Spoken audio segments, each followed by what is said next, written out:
días. ¿Cómo están? Bien, ¿y ustedes? Llegamos hace como 2 horas.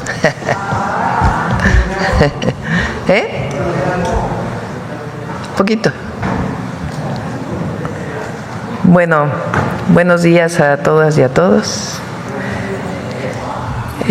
Hoy vamos a tener un enlace para que la Coordinadora Nacional de Protección Civil, Laura Velázquez, el gobernador de Oaxaca y la gobernadora de Guerrero nos platiquen cómo estamos preparados para la entrada de ya el huracán categoría 1 Eric, que se espera que pues desafortunadamente entre a las costas de Guerrero y Oaxaca en alrededor de, bueno, ahora nos va a dar la explicación, pero probablemente en la tarde de hoy inicie y mañana, aunque ya hay lluvias muy importantes en los 2 estados, y todas las precauciones que debemos tener y cómo estamos preparados para ello.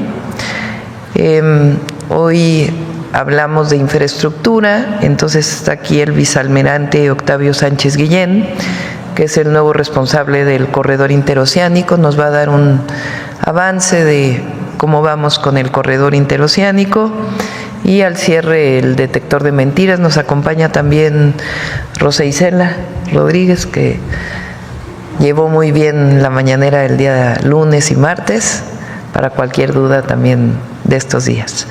Bueno, vamos con el enlace, por favor.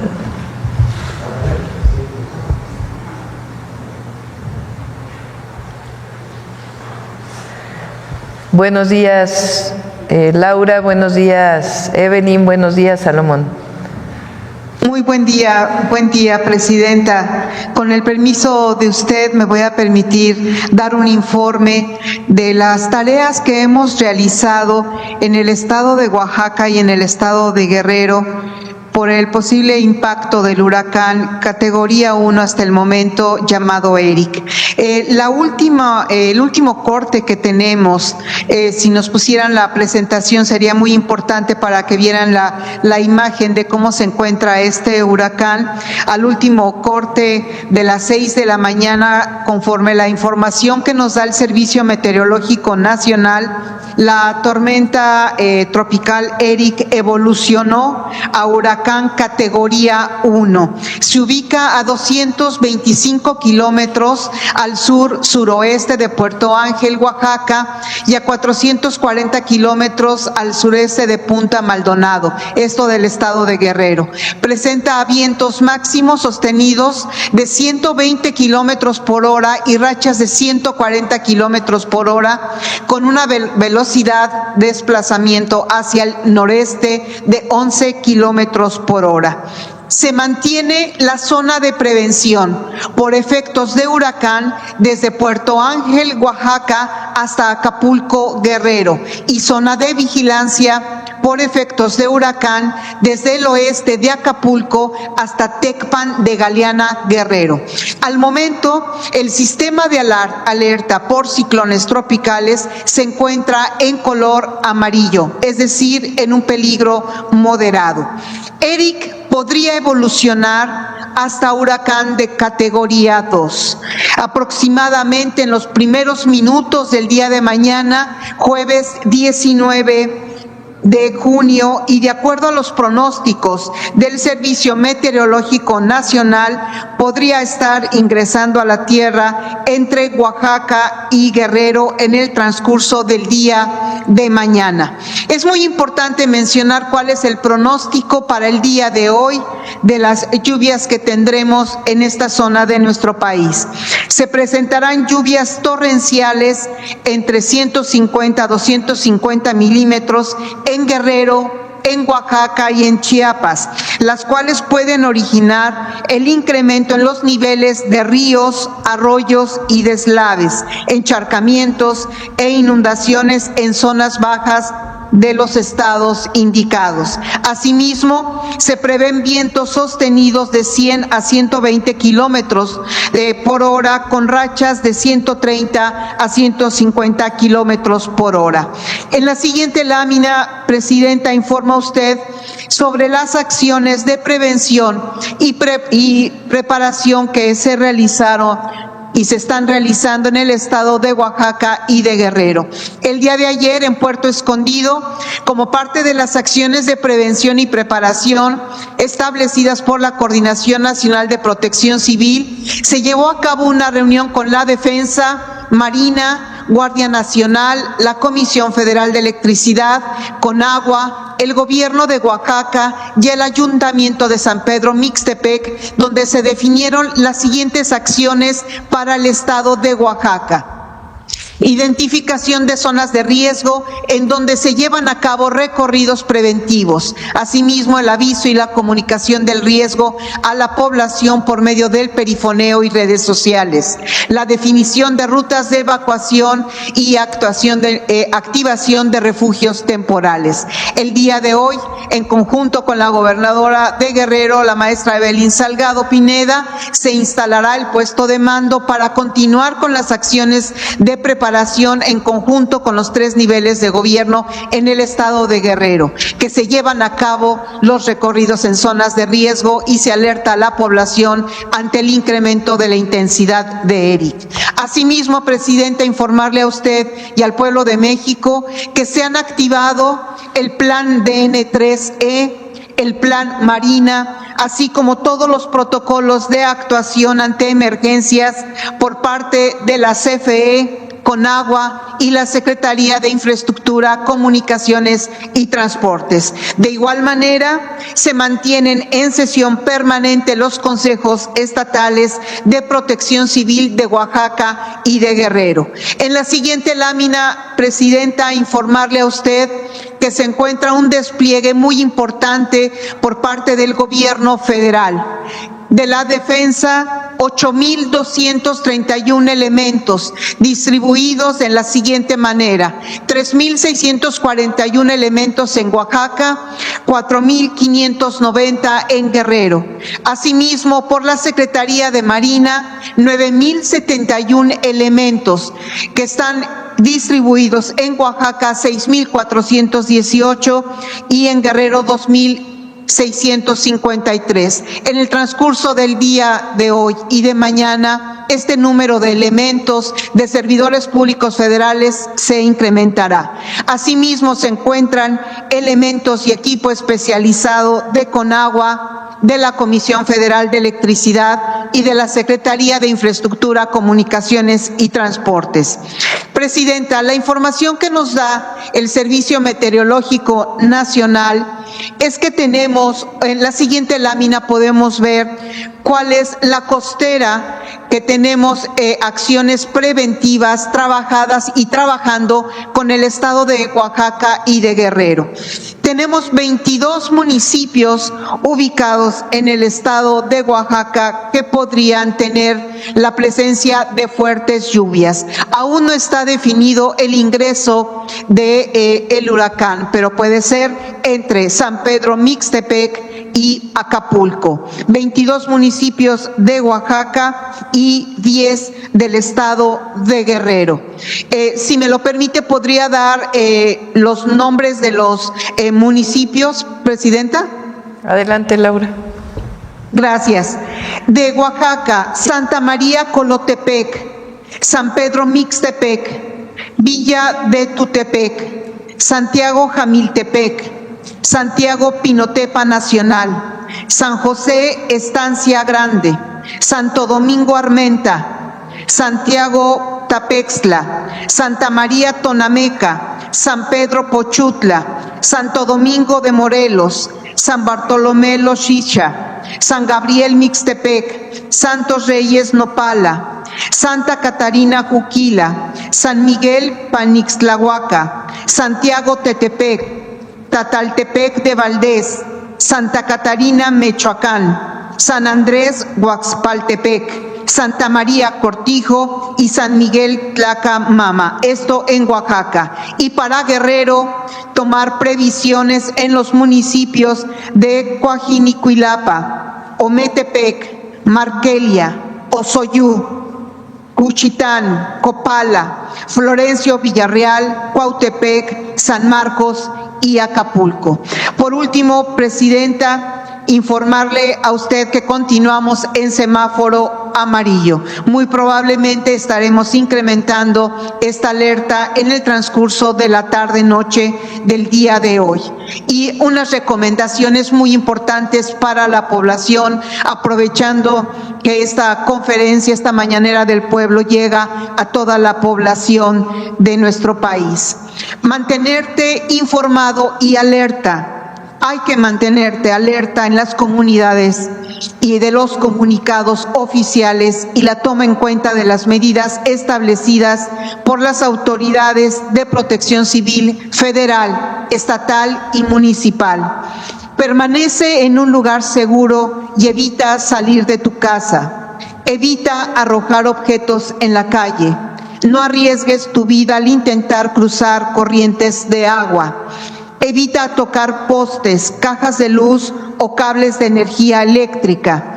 Evita transitar en zonas inundadas, ya que el agua puede arrastrar vehículos. Asimismo, evita cruzar ríos, arroyos, vados y zonas bajas, ya que puede ser arrastrado por las corrientes de agua. Si habitas en laderas o barrancas y observas grietas, hundimientos, inclinación de árboles o flujo de agua en las laderas, informa a Protección Civil de tu localidad. Ubica los refugios temporales cercanos. Si te encuentras en un albergue y presentas algún síntoma o padeces alguna enfermedad, avisa al equipo de salud de tu comunidad. No salgas a navegar y vigila los amarres de las embarcaciones. Si las autoridades te piden evacuar, no lo pienses y hazlo. Es por tu seguridad. Con esto concluiría yo mi participación, Presidenta. Si me lo permite, le cedería la palabra a la presidenta, a la gobernadora de Guerrero, a la maestra Evelyn Salgado, y también nos acompaña el maestro Salomón Jara, gobernador de Oaxaca, que después de la maestra Evelyn tomará la palabra. Adelante. Muchas gracias, coordinadora. Muchas gracias, Presidenta. Muy buenos días a todas, a todos. Con su permiso, querida Presidenta, les saludamos desde este centro de mando, habilitado aquí en Acapulco para dar atención ante el paso de este fenómeno meteorológico ERIC. Comentarle, Presidenta, que desde el primer momento se instaló el Consejo Estatal de Protección Civil. Por ahí también tenemos una lámina que en estos momentos pues se mantiene en sesión permanente. Hemos establecido comunicación directa con las y los presidentes municipales, trabajamos en coordinación plena con todas las autoridades locales y federales, se suspendieron clases en todos los niveles educativos en todo el estado este 18 y 19 de junio, se han habilitado 582 albergues temporales en las 8 regiones del estado. Ahí viene también en la lámina para que se pueda checar el código QR. Están completamente equipados, listos ante cualquier emergencia para todas las familias que lo necesiten. Ahí aparece el código QR para que puedan ubicar su albergue más cercano. Se ha desplegado un operativo de perifoneo, se está obviamente realizando de manera intensa en todos los municipios, sobre todo en los municipios costeros y en las zonas de alto riesgo, invitando a la población a evacuar con oportunidad y con seguridad. Hemos implementado también una campaña permanente en redes sociales, en medios oficiales, en la radio comunitaria, televisión, dando información actualizada, información clara, con las recomendaciones preventivas para todas las familias guerrerenses. Además, comentarle que ya tenemos lista toda la estructura del gobierno estatal para atender cualquier afectación, acompañada de una red de más de 1,200 voluntarios preparados para brindar apoyo en campo, así como un protocolo especial de atención y evacuación para turistas. En coordinación con las Fuerzas Armadas y federales, también tenemos por aquí una imagen, se ha establecido ya operativos, ya tenemos operativos de seguridad y de logística. Ahí están los voluntarios que se están preparando. En la siguiente lámina está ya el operativo con las Fuerzas Armadas, con las Fuerzas Federales, a quienes les agradecemos todo el apoyo. También comentarle, Presidenta, que ya hicimos un alertamiento a todas las cooperativas marinas, todos los servicios náuticos para reducir los riesgos, así como todas las recomendaciones para asegurar embarcaciones, insistiendo a no permanecer en ellas. Le comentamos que el puerto a la navegación se cerró ayer a partir de las 20 horas y por supuesto nos mantenemos en constante comunicación. Agradecerle profundamente, Presidenta, todo su apoyo, su respaldo permanente y solidario para Guerrero, y comentarles también a todas las familias guerrerenses que no están solas, que no están solos, que cuentan con el respaldo de nuestra presidenta, que nunca nos ha soltado de la mano, por supuesto, de todo el gabinete federal. Agradecer a todas y a todos los que ya se encuentran aquí en el puerto de Acapulco para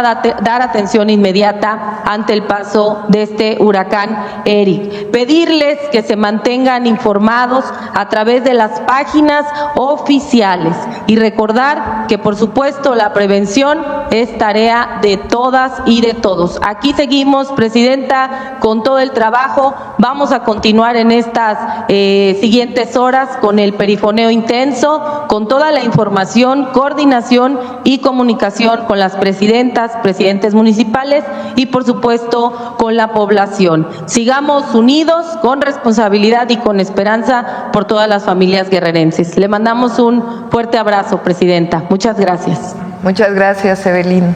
Salomón. Muy buenos días, Presidenta.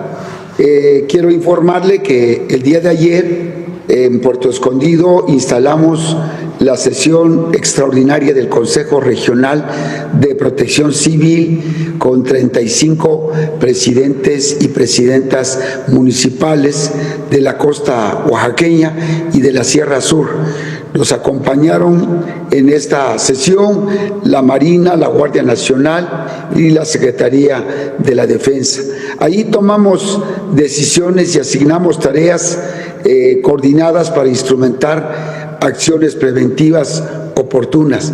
Las autoridades municipales ya activaron albergues, brigadas de apoyo, planificación de evacuaciones y puntos de resguardo, mientras que las dependencias del gobierno del estado y federales ya estamos también en coordinación desplegados en territorio trabajando con las comunidades.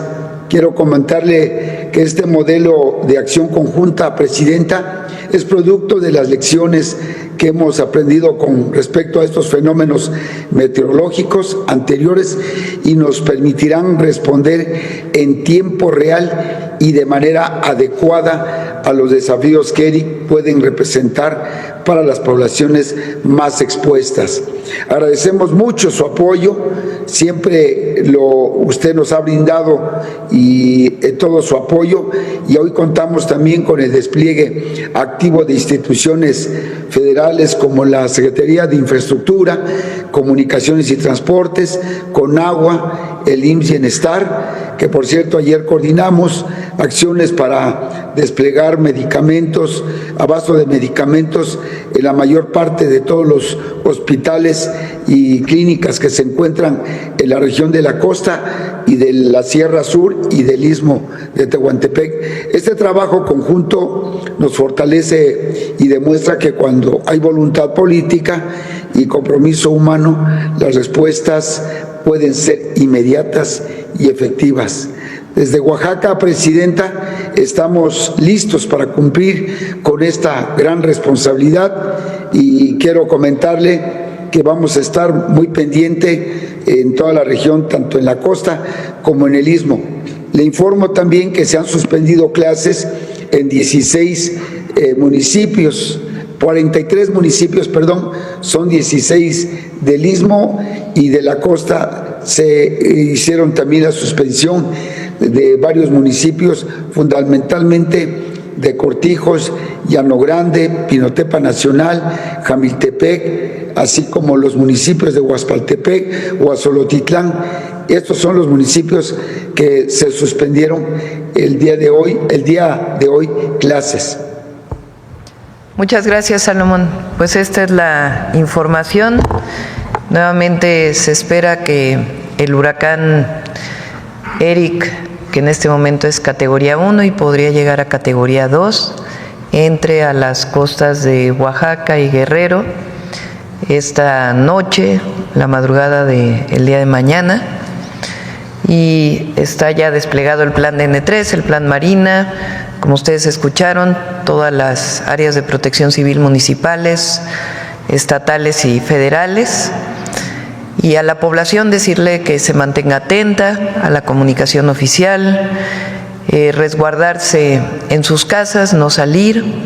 Si están en zonas bajas, cerca de ríos, cerca de cauces, es mejor que vayan a los refugios ya dispuestos, a los albergues que ya están dispuestos para esta situación. Y todas aquellas personas que tienen embarcaciones, que no salgan, que no permanezcan en sus embarcaciones y, por supuesto, estar atentos a toda la información. Vamos a estar informando durante el día de hoy y el día de mañana. Si gustan, vamos a la información del interoceánico, que ya lo teníamos planeado. Muchas gracias, Laura, Evelyn, gracias, Salomón. Y después pasamos a las preguntas, si les parece. Almirante, por favor, vicealmirante. Vicepresidenta, buenos días. Muy buenos días a todos y todas. Me permito presentar los proyectos del corredor interoceánico del Istmo de Tehuantepec. La siguiente, por favor. El objetivo es instrumentar una plataforma logística para el bienestar y desarrollo de la región del Istmo de Tehuantepec. La influencia territorial y marítima comprende los estados de Veracruz, Oaxaca, Tabasco y Chiapas, e incluye las Asiponas de Coatzacoalcos, Salina Cruz, Dos Bocas, Puerto Chiapas, así como 120 municipios y más de 5 millones de habitantes en dichos estados. Para cumplir el objetivo del corredor, se están rehabilitando más de 1.200 kilómetros del ferrocarril interoceánico en las líneas Z, FA, K y KA. Se construyen 30 laderos, 610 puentes, 8 patios de trasvases, 41 estaciones de pasajeros, 1.583 obras de drenaje transversal. Las Asiponas también amplían sus capacidades de operación. La siguiente, por favor. En la línea Z se renovaron 308.5 kilómetros de vía. Se construyeron 82 puentes con 7 laderos, 3 patios de trasvases y 16 estaciones. Quedó operativa desde diciembre del 2023 con servicios de pasajeros y cargas entre Coatzacoalcos y Salina Cruz. La siguiente, por favor. En esta línea Z se construye el complejo Matías Romero, que contendrá el Centro Único de Despacho, las oficinas generales del corredor del ferrocarril interoceánico, con toda la infraestructura logística para la capacitación, mantenimiento de trenes y accesorios ferroviarios. Esta obra estará concluida para mediados de 2026. La que sigue, por favor. En la línea FA, que va de Coatzacoalcos a Palenque, se rehabilitaron 330 kilómetros de vía, se construyeron 91 puentes, 2 patios de trasvase, 9 laderos, 667 obras de drenaje transversal y 11 estaciones de pasajeros. Proporciona el servicio de carga y pasajeros desde septiembre del 2024. Entre las líneas Z y FA, el ferrocarril interoceánico ha transportado más de 108,000 pasajeros y 514,000 toneladas de carga. Esta línea está lista actualmente para conectarse con el Tren Maya en Palenque, Chiapas, para el movimiento de carga y pasajeros. A la que sigue, por favor. En la línea FA se unirá el nuevo ramal Roberto Ayala a Dos Bocas como vía de penetración que conectará la refinería Olmeca y el puerto de Dos Bocas. Se adquirirán 2,021 predios para obtener la liberación del derecho de vía, con apoyo de la SEDATU, el gobierno del estado y los gobiernos municipales. Se definió el trazo de las vías dentro de la refinería Olmeca y del puerto de Dos Bocas en coordinación con Petróleos Mexicanos y la Sipona del puerto. Asimismo, el proyecto ejecutivo de este proceso concluirá en agosto próximo e iniciará su construcción. La que sigue, por favor. En la línea K, que va de Ciudad Ixtepec a Ciudad Hidalgo, conectará la red ferroviaria mexicana de Centroamérica en la frontera con Guatemala y al puerto Chiapas con la línea KA. Su rehabilitación se dividió en 3 tramos. El tramo 1, que va de Ciudad Ixtepec a Tonalá, avance tiene 96.56%. Esta obra concluirá en agosto de este año. Esta semana ya se iniciaron las pruebas de ajuste de vías circulando con el tren. El tramo 2, que va de Tonalá a Huixtla, tiene un avance de 65.86%, concluirá en junio del próximo año. El tramo 3, que va de Huixtla a Ciudad Hidalgo, tiene un avance de 69.65% y concluirá en febrero del próximo año. El avance general del proyecto es de 77.35%, mismo que concluirá a mediados del 2016, cuando se termine el tramo 2. La que sigue, por favor. Las asiponas que coordina el corredor interoceánico han ejecutado obras de ampliación y modernización para fortalecer las capacidades, conexión con el ferrocarril interoceánico y acceso a la red carretera y aeroportuaria. La Asipona de Coatzacoalcos tiene 2.6 kilómetros de muelles, 12 posiciones de atraque concesionadas a la Asipona y 19 al complejo Pajaritos. Sus 12 bodegas suman 55,000 metros cuadrados para almacenamiento de carga. Opera carga contenerizada, granel agrícola, químicos, maderas, metales, minerales, petroleros y carga rodada. Recibe buques de 250 metros de eslora, 40 metros de manga y 11 de calado.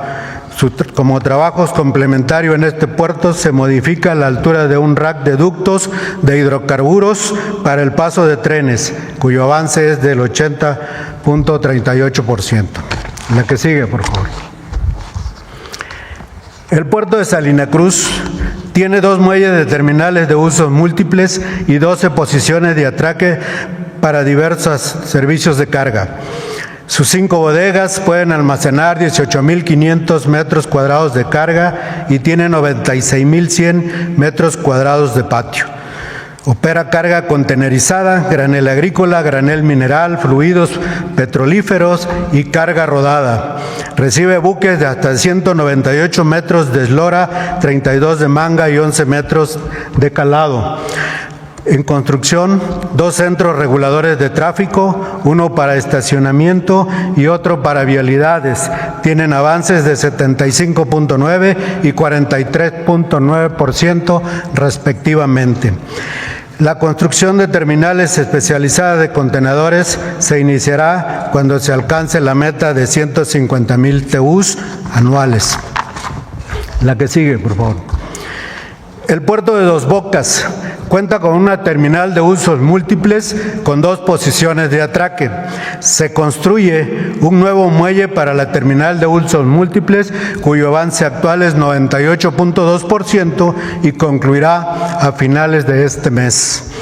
En construcción, 500 metros de la escollera este, con avance de 96.3% para alcanzar 2.140 metros en esta escollera. Sus 2 bodegas suman 3.200 metros cuadrados para almacenar 14,000 toneladas de granel mineral. Además, mueve carga de granel agrícola, coque y petrolíferos. Recibe buques de hasta 190 metros cuadrados, 35 de manga y 12 de calado. La que sigue, por favor. Puerto Chiapas cuenta con una terminal de uso múltiple con 2 posiciones de atraque y un muelle para cruceros. Sus 2 bodegas, 5 silos, un cobertizo y 7 patios suman 133,530 metros cuadrados. Mueve carga contenerizada, granel agrícola, granel mineral y turística. Recibe buques de 250 metros de eslora, 40 de manga y 10 metros de calado. Están en construcción en este puerto la unidad de protección marítima y portuaria con un avance de 94%, el edificio administrativo de la Cipona con avance de 70% y la ampliación de las vías del tren con un avance del 98%. Todas estas obras concluirán este año. En licitación pública nacional, la ampliación de la escollera del puerto para minimizar el asolve que produce este puerto. La que sigue, por favor. En otras acciones, el corredor interoceánico implementa los polos de desarrollo para el bienestar con diferentes vocaciones productivas. Actualmente se cuenta con 8 polos concesionados. En adjudicación, el polo de Ciudad de Ixtepec. Para concluir la licitación pública internacional, el polo de San Blas Atempa.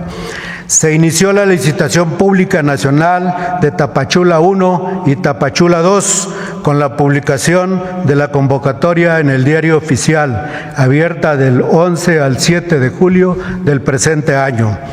En Teapa, Tabasco y Arriaga, Chiapas, están en proceso de enajenación a título gratuito por sus gobiernos del Estado para el corredor. Con ellos se tendrán un total de 14 PODEVIS que impulsarán el desarrollo económico, industrial y social de la región del Istmo de Tehuantepec en el área de influencia del corredor. La que sigue, por favor. Es importante mencionar que los concesionarios de los PODEVIS tendrán incentivos fiscales, como los federales, el impuesto al valor agregado, el impuesto sobre la renta y depresión acelerada, y los estatales, en cada entidad federativa determinará los estímulos que les otorguen a los concesionarios de los PODEVIS, como es el caso de Oaxaca, Veracruz y Chiapas ya comprometidos. La que sigue, por favor. El corredor interoceánico del Istmo de Tehuantepec también ha realizado obras comunitarias y de vivienda para reubicación de familias, en colaboración con la SEDATU, Gobierno de los Estados y municipios del área de influencia. Desde diciembre del 2022 a la fecha se han realizado 800 asambleas comunitarias, 90 obras, 27,912 acciones de vivienda. Este año se ejecutarán 61 obras comunitarias, 21 en Veracruz, 7 en Tabasco, 12 en Oaxaca, 21 en Chiapas, que beneficiarán a más de 100,000 personas. La que sigue, por favor. Hace más de 100 años surgió el sueño de unir el Océano Pacífico con el Atlántico a través del Istmo de Tehuantepec. Hoy, este sueño es una realidad. El corredor interoceánico hoy es en una plataforma logística multimodal moderna que articula la operación de trenes, puertos, carreteras y zonas industriales, para facilitar el comercio global, transformar las condiciones de vida de las familias del sureste de México. El corredor interoceánico ya está en operación como una nueva vía para el comercio mundial, sobre todo como una herramienta concreta para generar empleo, desarrollo, bienestar en su influencia. Bueno, vamos a las preguntas. A ver aquí. Y sí, sobre el tema. Buenos días. Juan Hernández, de Diario Basta, Tabasco Hoy, Campeche Hoy y Quintana Roo, de Grupo Cantón. Sobre el caso del interoceánico, pedirle una reflexión precisamente referente a esta obra. Estamos hablando de una obra del sureste, una obra que pues lleva justicia y lleva desarrollo a 4 estados. Ahorita que veía 100 años de que se estaba planeando hacer algo en el Istmo, pues nunca se hizo nada, ¿no? Nunca, por lo menos durante los gobiernos neoliberales que decían que traerían desarrollo, traerían prosperidad, pues realmente el sureste fue abandonado. Hoy, con la cuarta transformación, con la llegada del presidente Andrés Manuel López Obrador, se da paso a esta obra que, bueno, dicen, es a los municipios y a las zonas marginadas se les lleva esta oportunidad de desarrollo, esta oportunidad de justicia social. Su reflexión sobre lo que es el corredor interoceánico, y nada más si nos pueden precisar la capacidad de carga y transporte que tendrá, de transporte de pasajeros que tendrá esta obra ya una vez finalizado y concluido. Gracias. Sería el primero. ¿Quiere comentar la capacidad?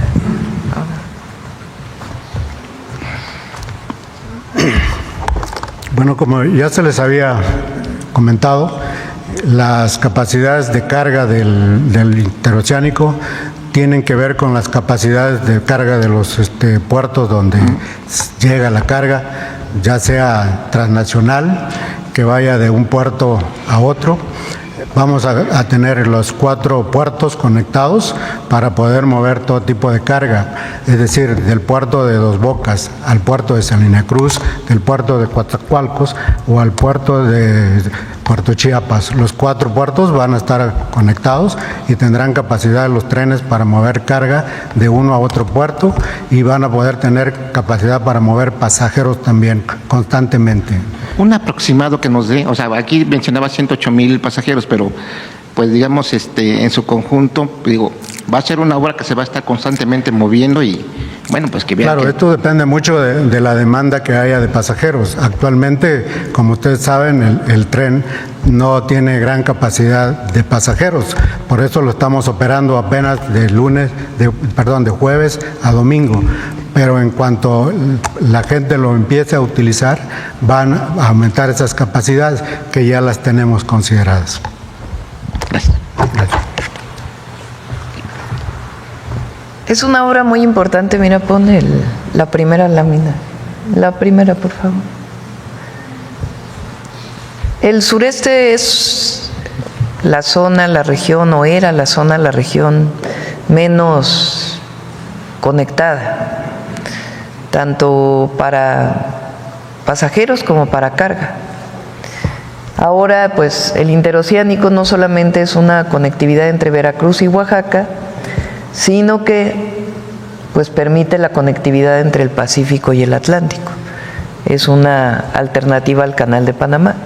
Y en la medida en que vaya aumentando la carga, pues en esa medida todavía se va a ir incrementando la movilidad, incluso la posibilidad de algunas zonas que tienen curvas que fueron diseñadas desde su primer trazo, poder todavía mejorarlas. Pero para ello tiene que estar funcionando al máximo Salina Cruz y Coatzacoalcos, que ya están en este proceso. Entonces, este es un polo de desarrollo para todo el país, no solamente para el sureste. Y luego las otras conectividades, que son sumamente importantes. La que está, digamos, al norte, en Tabasco, en el sureste, en la parte alta, permite conectar desde Coatzacoalcos hasta el Tren Maya, Y el Tren Maya va a ser un tren de carga. En este momento ya se están desarrollando todas las capacidades para que sea un tren de carga. Entonces eso va a permitir que la carga pueda moverse en tren pues en toda la península. Es decir, no solamente estos estados, sino también estar incluido Yucatán y Quintana Roo. Y por el lado hacia Chiapas, pues tiene la conectividad hacia Puerto Chiapas, que también se está desarrollando, y hacia Ciudad Hidalgo. Y estamos en pláticas con el gobierno de Guatemala para que el tren pueda llegar a Guatemala, por la costa de Guatemala. Entonces es un proyecto de mucha importancia para el desarrollo económico del país y un reconocimiento de lo que significa el sureste para México, además del transporte de pasajeros. Bien, como segundo tema, pues la pregunta obligada del G7. Primero, bueno, es que es por partes, porque sí se abordó muchos temas y sí, sí me gustaría ponerme, en el caso de la llamada con el presidente de Estados Unidos, ¿qué fue lo que platicaron, los temas que se abordaron y se acordó con Donald Trump un encuentro posterior? Y bueno, ¿en qué tiempo sería? Esa sería, digamos, la primera parte del G7. Sí, como saben, teníamos preparado una reunión bilateral. Era una reunión no solamente entre el presidente Trump y su servidora, sino también con secretarios de Estado de ambos países. Él tuvo que retirarse la noche anterior, después de algunas reuniones que tuvo, por la situación en Medio Oriente, que ya saben, acá la oposición se dejó ir como si tuviera que ver con nosotros, ¿no? En comunicación con su equipo para ver cómo recuperábamos la comunicación, acordamos una llamada por teléfono a las 2 de la tarde del lugar donde estábamos, en Kananaskis, y otra pues él en Washington. Para él eran las 4 de la tarde, para nosotros las 2 de la tarde. Y ahí, bueno, primero se disculpó por no poder desarrollar esta reunión bilateral. Incluso me dijo, no puede pasar por Washington de regreso a México. Le dije, bueno, no lo tengo planeado y además pues hay muchas cosas en México, pero ya en otra ocasión habrá la oportunidad de reunirnos. Y yo le hice un planteamiento en el sentido de, hemos alcanzado muchos acuerdos. Hoy pues tenemos una frontera mucho más segura. Hay un acuerdo en términos de seguridad que prácticamente es un primer acuerdo que se firmó en Washington y ahora es un avance de ese acuerdo que ya prácticamente está listo para determinar la colaboración y la coordinación a partir del respeto a nuestras soberanías. En migración, pues hay una disminución muy grande de la migración que pasaba por México y entonces le planteé que porque no teníamos un acuerdo general, un acuerdo que tuviera que ver con seguridad, con migración y también con comercio.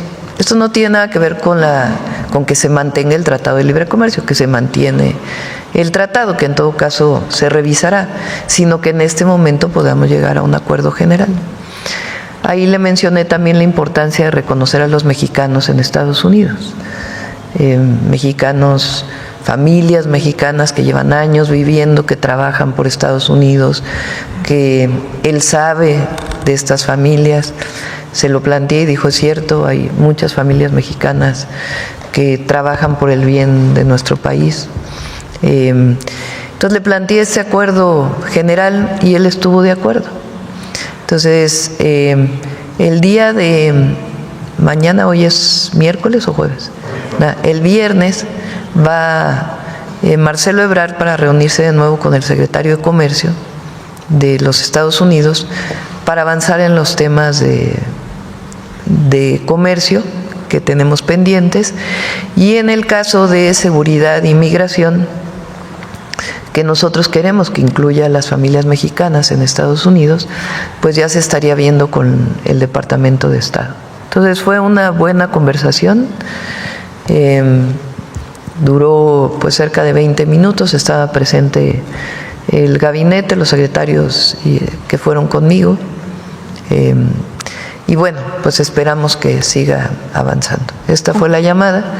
Además, pues como ustedes ya vieron en las redes sociales, nos reunimos con el primer ministro de Canadá, también fue una reunión muy importante. Acordamos, por supuesto, seguir trabajando juntos para el tratado comercial, pero además fortalecer más las relaciones entre México y Canadá, comerciales, educativas, culturales, de inversión de empresas canadienses en México. Entonces, también fue muy buena reunión. Desde la llamada que había tenido con él, hablamos de el acuerdo que se tiene para que trabajadores mexicanos puedan ir a trabajar a Canadá, trabajadores agrícolas principalmente. Entonces fue una muy buena reunión y tuvimos oportunidad de reunirnos con Corea. También hablamos de la importancia de fortalecer las relaciones con el presidente Lula, con el presidente de Sudáfrica, con el primer ministro de la India. Fue muy buena reunión. Hablamos de la importancia también de fortalecer los lazos económicos entre la India y México, en particular en algunos sectores como la industria farmacéutica, que hoy India es muy importante, en la industria tecnológica, que también India es muy importante.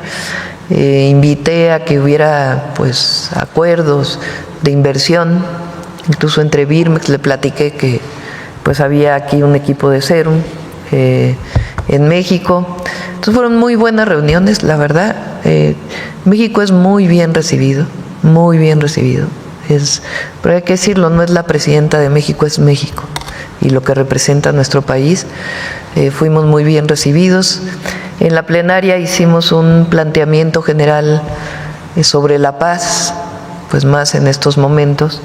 El tema era esencialmente transición energética y energía, soberanía o seguridad energética, y también los temas de inteligencia artificial, pero dediqué una buena parte de la participación a la importancia de la paz, de la prosperidad compartida, de poner todos los esfuerzos para la construcción de la paz, de la importancia de la política para poder hacer los acuerdos de paz, la posibilidad de que hubiera una cumbre económica para el bienestar, que ya la tenemos acordada con CELAC, que está viéndose la fecha, y ya sea otra o esa misma, que se invite a países del G7 y otros países, porque finalmente lo que va a permitir la paz duradera pues es el bienestar de todos los habitantes de nuestro planeta.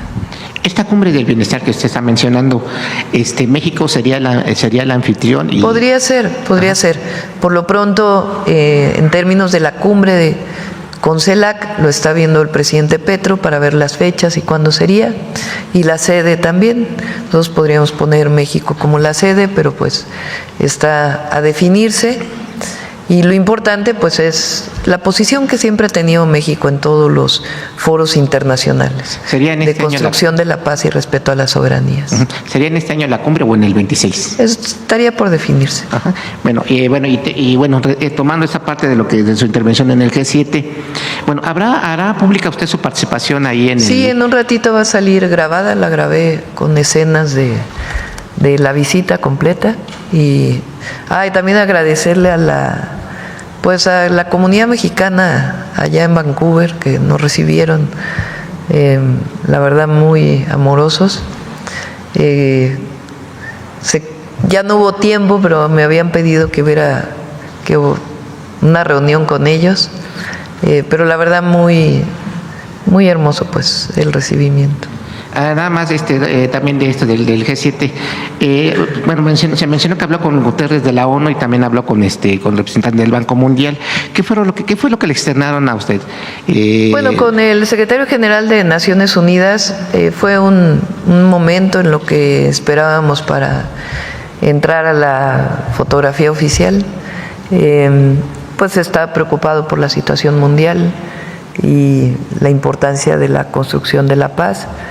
Y con el Banco Mundial hablamos pues ellos nos plantearon distintos proyectos que están desarrollando actualmente y pues con nuestra representante allá en el Banco Mundial, que es Diana Alarcón, la doctora Diana Alarcón, pues está viendo pues qué posibilidades habría, no necesariamente de préstamo, sino de colaboración en otros sentidos.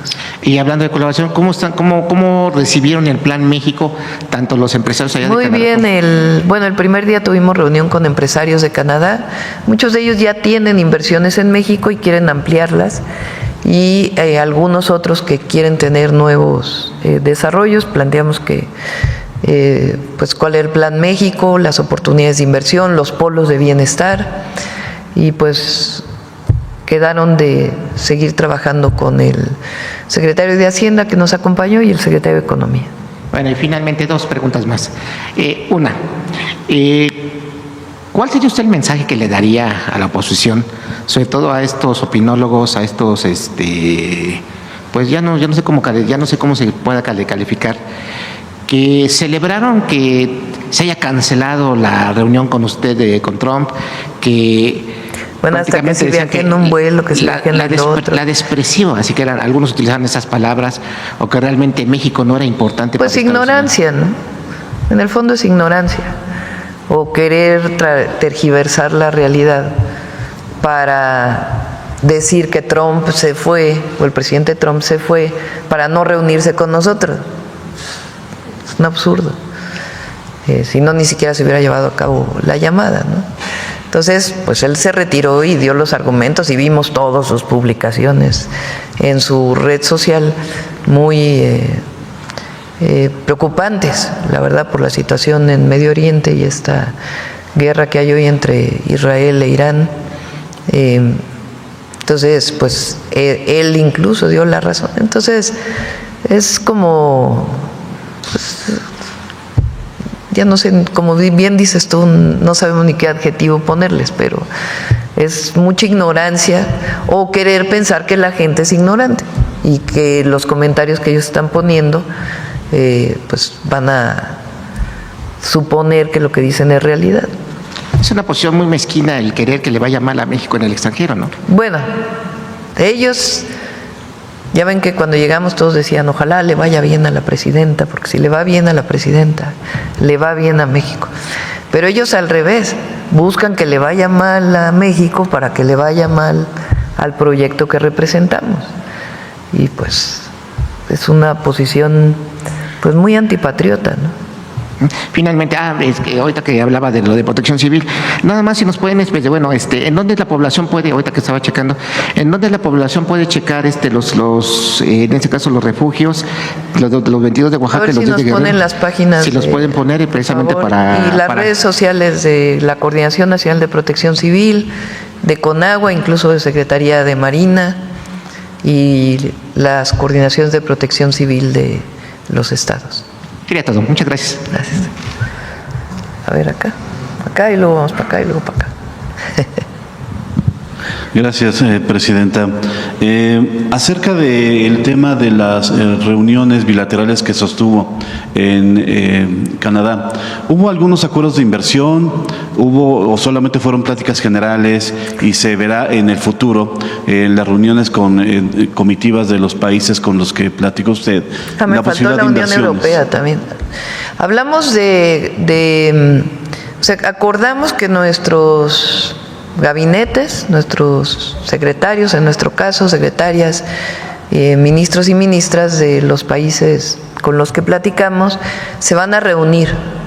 O sea, acordamos ya un proceso concreto de reuniones para poder avanzar en la colaboración y la coordinación en materia económica. En el caso de la Unión Europea, recuerden que tenemos ya listo el tratado comercial con Europa para firmarse a principios del próximo año. Esa es la fecha establecida, es la actualización del tratado que ya existía. La invité a que venga a México. Sí, ella va a venir a México, estamos viendo la fecha, probablemente sea en octubre. La invitaríamos a que venga a México y poder ahí pues anunciar las características de la actualización del tratado comercial con Europa y quizá también pues más inversiones. Hablamos con el primer ministro de Alemania también, con el canciller de Alemania se llama.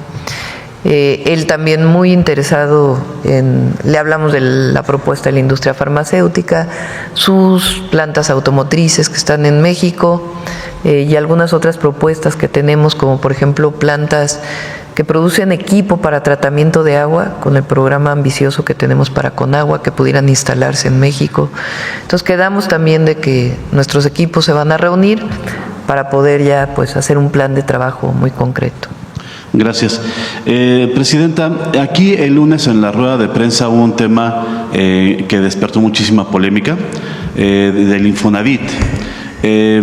Octavio Romero nos presentó una propuesta de que algunas viviendas que han sido ocupadas indebidamente a lo largo de los últimos años pudieran establecer un esquema para que los ocupantes actuales pudieran adquirir las viviendas y que los dueños se les daría la opción de tener otra vivienda también del Infonavit, de este universo que se va a recuperar y se va a rehabilitar. Esto generó, como le digo, muchísima polémica, Presidenta. Si nos pudiera aclarar cuál es la propuesta específica que tiene el Infonavit acerca de este tema, porque se habla acerca de que se quiere legalizar la invasión. Primero, la propiedad privada está resguardada. Eso es por Constitución y nosotros la vamos a resguardar. No se trata de quitarle una vivienda a quien le pertenece.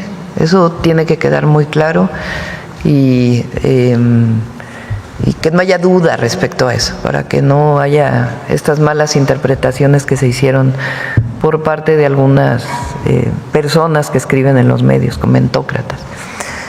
¿Cuál es el problema?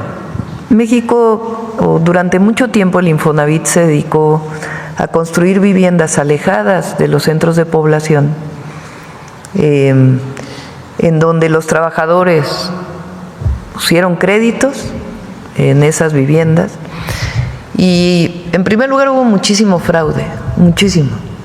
Viviendas que se vendieron 5 veces, todo lo que ha mencionado aquí el director del Infonavit. Segundo, muchos de ellos dejaron de habitar esas viviendas porque quedaban lejos del lugar de trabajo, hacían 3 horas para llegar a su trabajo y decidieron pues salirse de esas viviendas, no las rentaron. Entonces, primero pues tiene que resolverse el problema de si alguien tiene alguna deuda con el Infonavit para que no la siga pagando. Y resolver el problema pues de lo que pagó y que no habitó en ese sentido, es decir, no continuar con ningún fraude o con alguna afectación a las y los trabajadores. Pero el asunto es qué hacemos con esas viviendas, que muchas de ellas hoy están abandonadas, la gran mayoría, y otras están ocupadas por alguien que no pagó por su vivienda. Entonces están viendo opciones, porque lo que sería un absurdo es que se mantuvieran abandonadas esas viviendas o en condición de irregularidad.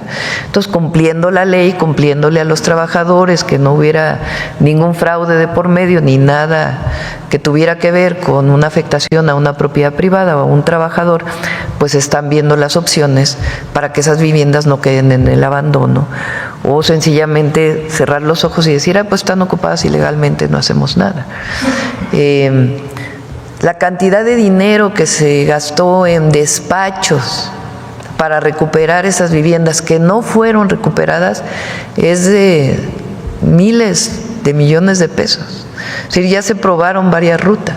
Entonces lo que se está viendo es qué podemos hacer con esas viviendas, que es un problema que tiene hoy México y que tenemos que resolver. Entonces está en ese ámbito algunas de las propuestas que hizo Octavio, pero repito, no tienen que ver con afectar la propiedad privada ni pues aquellos créditos que está pagando un trabajador, ¿verdad? Octavio Romero nos comentaba que la gente que está ocupando y que ocupó indebidamente las viviendas podrían tenerle beneficio de un esquema de pago para quedarse con la vivienda. Sí, pero primero tendría que verse, por eso se está haciendo un censo, el tipo de vivienda, si le pertenece a alguien, si alguien, por ejemplo, a lo mejor alguien sigue pagando por esa vivienda, si no está pagando por esa vivienda. Una vez que se tenga claro, son cerca de 800,000 viviendas, imagínense. Entonces, Es algo impresionante. Nosotros tenemos un plan para hacer 1.100.000 viviendas en el sexenio y hay 800.000 viviendas construidas que la gran mayoría no están ocupadas por quien tuvo su crédito. De plano no hubo ni crédito y se construyeron. Entonces tenemos que clarificar esa situación. No podemos cerrar los ojos y decir no pasa nada. Entonces, en el marco de la ley del respeto a la propiedad y de lo que tiene que ver con los créditos de los trabajadores, poder resolver qué vamos a hacer con esas viviendas. Ese es el marco en el que se está pues planteando una variedad de soluciones que permitan resolver el problema. También sería injusto, por ejemplo, que se le diera a una persona sin servicios, porque hay muchas de ellas que no tienen servicios. Entonces tenemos que resolver también el problema de los servicios en esos lugares o del transporte en esos lugares. Pero no, lo que no podemos hacer es decir no pasa nada. También se habló de que no iba a haber desalojos, que se mantiene esa política. Sí, porque ya se probó eso y eso no funcionó. En realidad fueron fraudes y fraudes relacionados con estos despachos. Y por supuesto, en todo caso, tiene que definir un juez si alguien ocupa ilegalmente una vivienda. Si un juez determina que está ilegalmente ocupada, pues tiene que proceder la autoridad. Pero nosotros, como Infonavit, ¿para qué probamos todo lo que ya se probó, que se gastaron miles de millones de pesos y que no funcionó? Tenemos que dar alternativas a esta cantidad de viviendas, de lotes que hoy pues no están ocupados o están ocupados por personas que no compraron estas viviendas, pero siempre resolviendo pues el problema de la propiedad, de si hay un crédito de por medio. Por eso es el censo, es muy importante. Ok, muchísimas gracias por esas respuestas. Y en otro tema, antes de que usted partiera de viaje, ya se había publicado en Puebla, en el Diario Oficial de Puebla, una ley, bueno, un artículo en el Código Penal del Estado, tipificando el delito del ciberacoso. Se levantó también muchísima polémica en este tema, porque se ve como un intento de censura. Ayer lo platicábamos con la secretaria de Gobernación y nos decía que por parte del gobierno federal no se considera ningún tipo de censura. Sin embargo, esta polémica que se levantó, no sé si tenga algún comentario. Ya no hubo chance de preguntar la semana pasada que se publicó este artículo, por eso lo pregunto ahora, presidente. Creo que ya el gobernador ya abrió Sí, un parlamento para discutirlo, ¿no? Nosotros estamos en contra de la censura. Pero lo abrió no para tratar de modificarlo o eventualmente haya propuestas para modificar, sino para que la gente simplemente lo conozca, porque parece que no tiene intención de modificarlo, presidente. Bueno, vamos a ver, ¿no? Nuestra posición siempre es en contra de la censura y a favor de la libertad de expresión, siempre. Entonces, no vamos a estar de acuerdo con un artículo que promueva la censura, pues. Ok, gracias. Y por último, rapidísimo, en la ciudad de Tepic, hace años se construyó un complejo que se llama Ciudad de las Artes. Ahí se presentaban no solamente con frecuencia actividades artísticas, sino también un festival dedicado a Amado Nervo. Ya se estaba convirtiendo en una tradición. Lo comenté el otro día. Y ya se está demoliendo, presidenta. Sí, tiene que haber un diálogo ahí con la comunidad. Ahí le voy a encargar a la secretaria de Gobernación, porque siempre que hay diálogo se puede resolver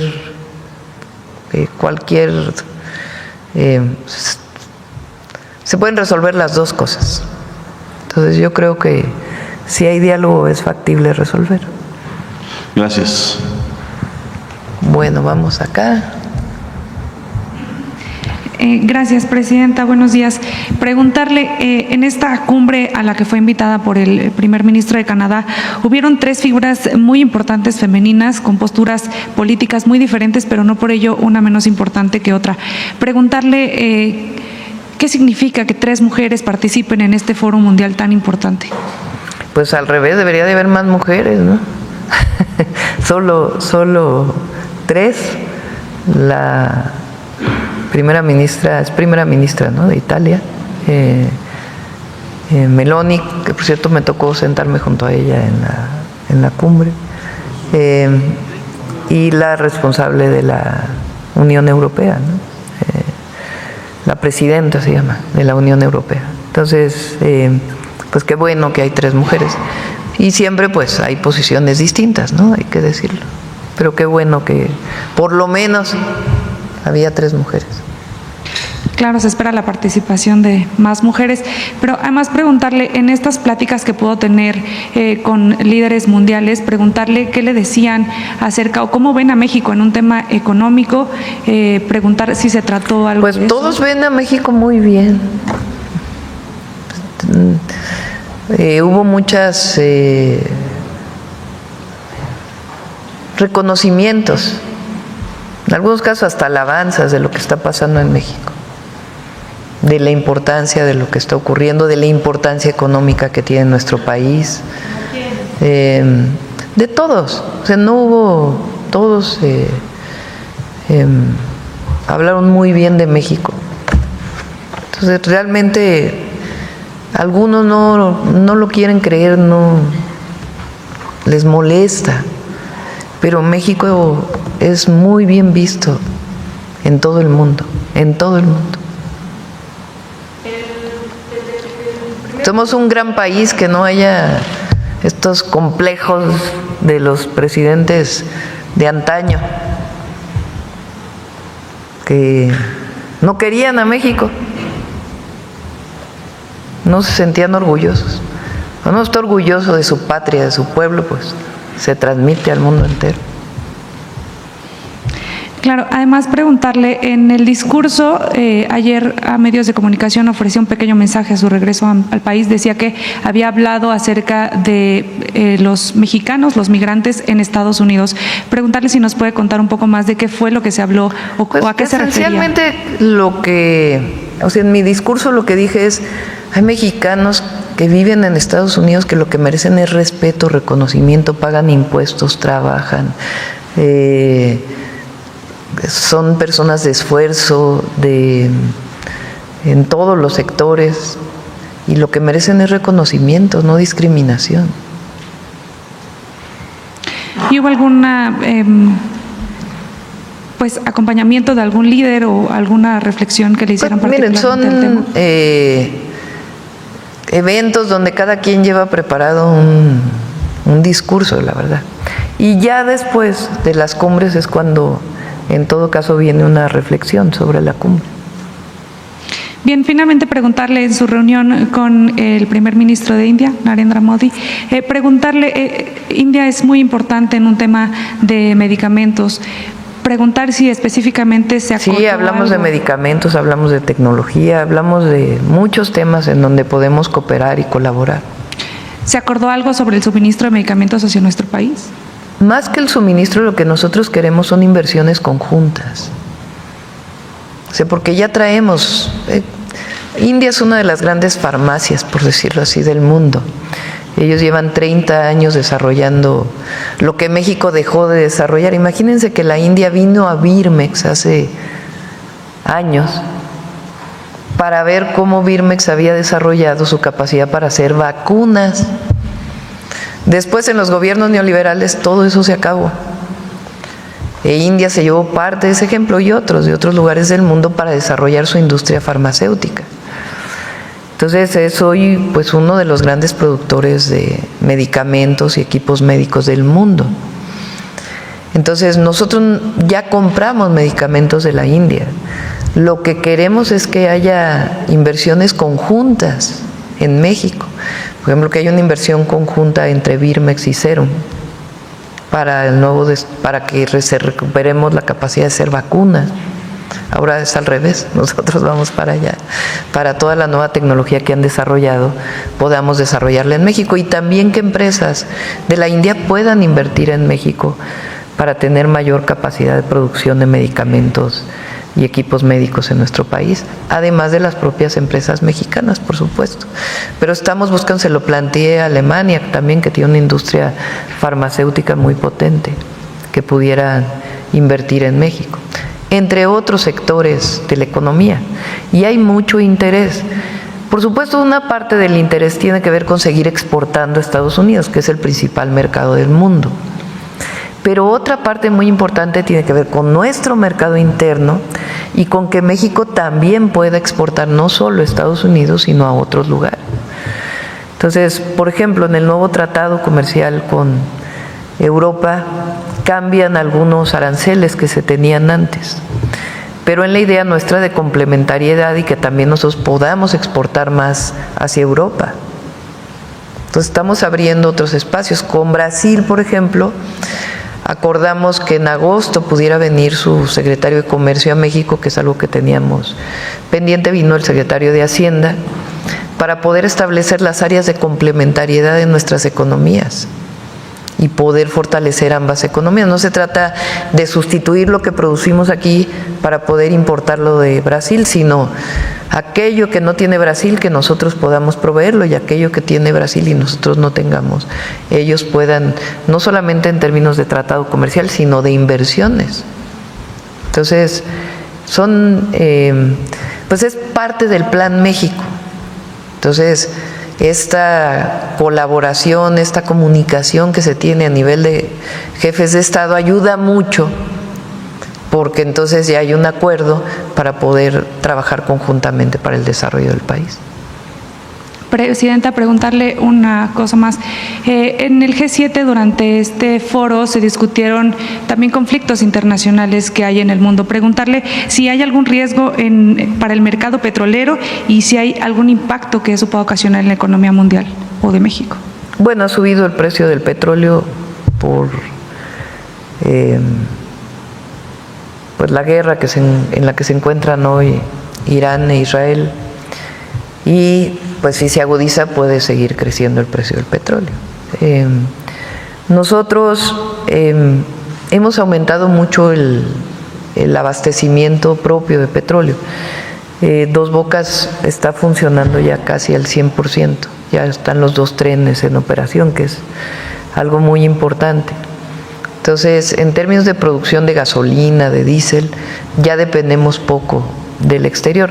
Por supuesto que los precios internacionales, bajo el mecanismo que nosotros tenemos, para que no aumente el precio de la gasolina, tendríamos que entrar al subsidio del IEPS, porque no queremos afectar la economía de las familias. Y hay un mecanismo establecido desde que estaba el presidente Andrés Manuel López Obrador, que particularmente cuando cuando inició la guerra en Ucrania, entró este mecanismo en funciones, pero ya está identificado. Pero bueno, como decimos, hacemos votos por la paz, porque este conflicto no escale. Ahora sí, la última pregunta, nada más saber si va a seguir participando en estos foros internacionales que posicionen a México. Pues por ahora no tenemos pensado asistir a ningún otro este año. Nos tenemos que concentrar en el país en muchos temas. Obviamente en los proyectos prioritarios que tenemos en puerta, y también en el fortalecimiento económico del país, en llegar a un acuerdo con Estados Unidos y que pues sigamos con el Plan México, que hay que dedicarle tiempo para que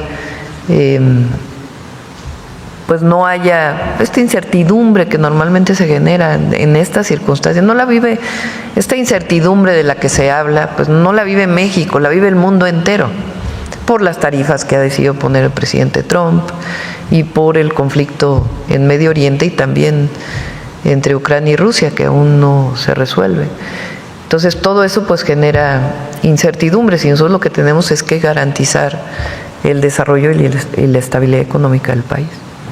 Gracias, no me presenté. Aurora Castillejos del SPR. Gracias. Sí.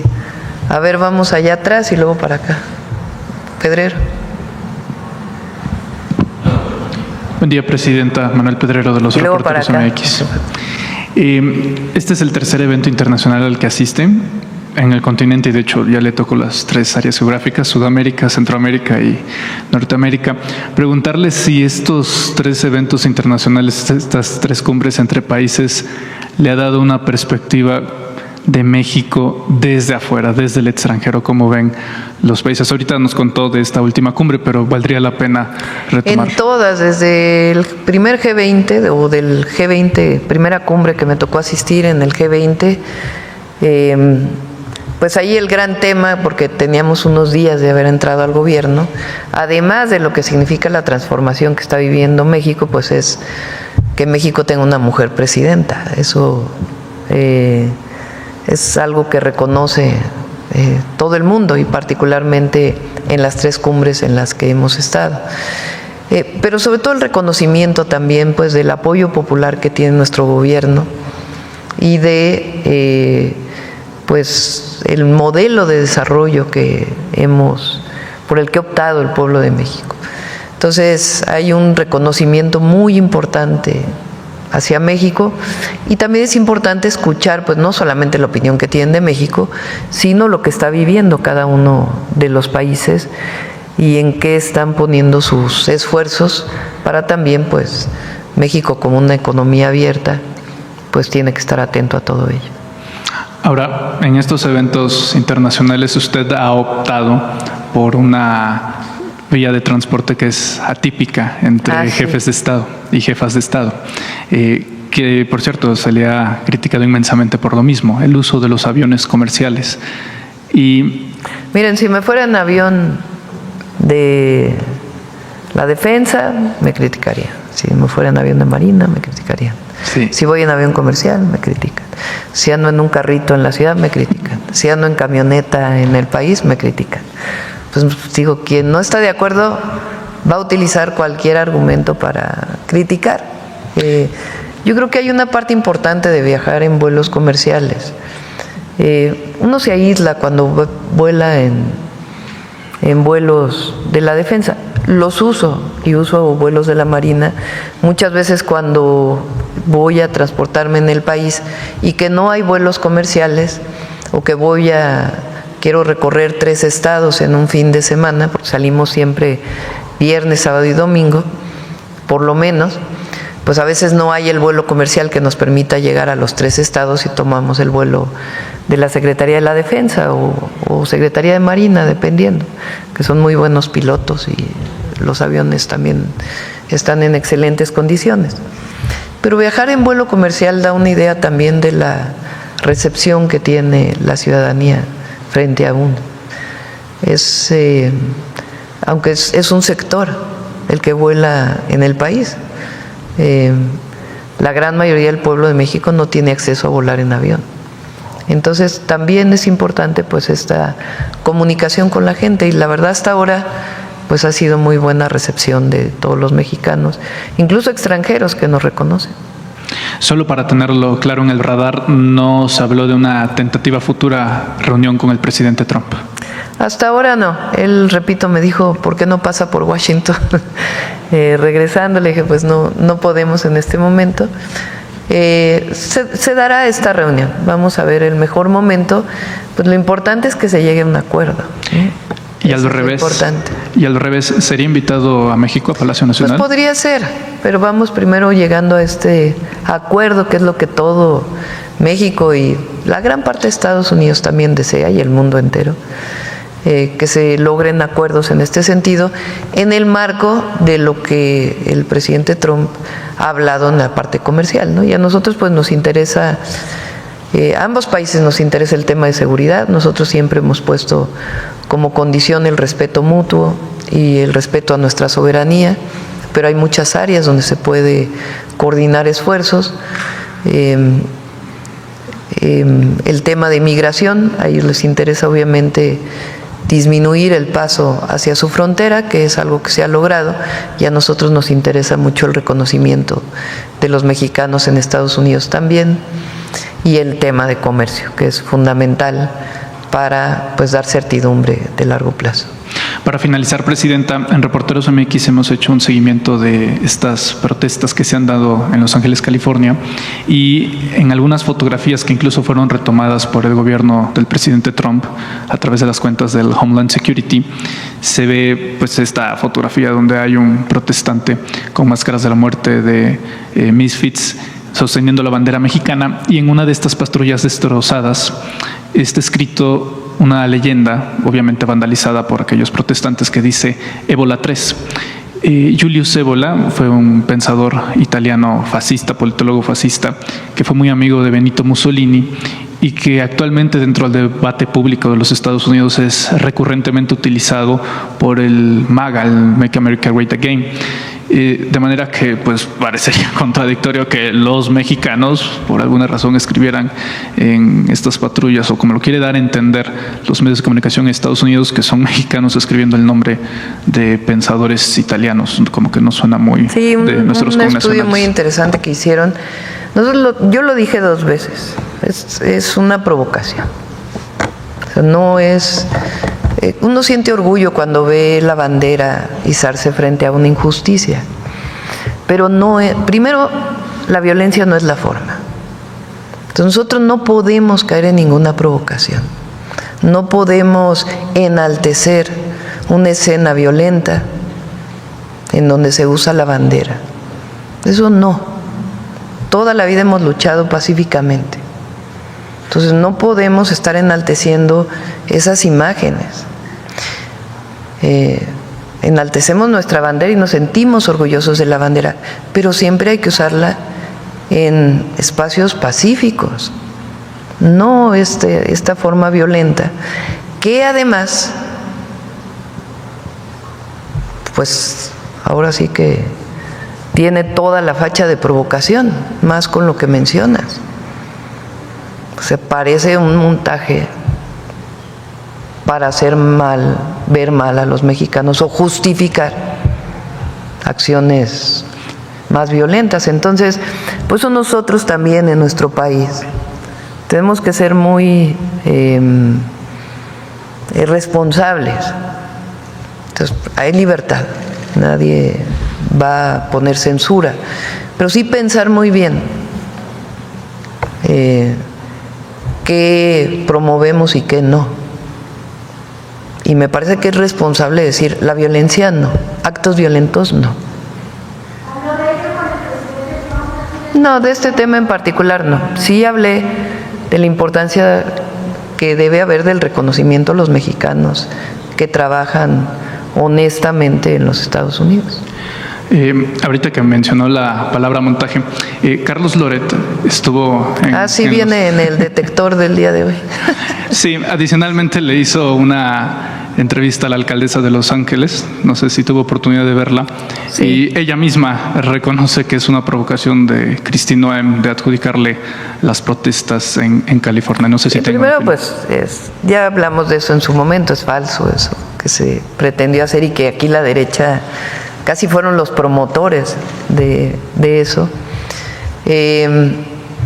Conocí a la alcaldesa de Los Ángeles cuando fui a Los Ángeles, ¿se acuerdan que fui a Los Ángeles antes de que iniciara la campaña, cuando andábamos, pues no sé si ya había iniciado lo de la encuesta de Morena o fue antes, no recuerdo ahorita exactamente la fecha, pero fuimos, o en la intercampaña tal vez, fuimos a Los Ángeles, ahí en el auditorio $1 Million.